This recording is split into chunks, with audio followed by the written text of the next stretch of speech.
Сумнів віру погасив, запалити неспроможна, за спиною голоси. Недостойна, недостойна, але в серці пролунав теплий голос ніжно, ніжно. Я віддав своє життя, щоб тебе любити вічно.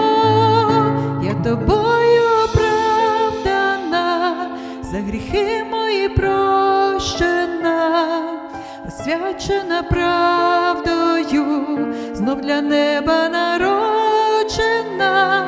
Я тобою оновлена, твоїм світлом освічена, тобою наповнена.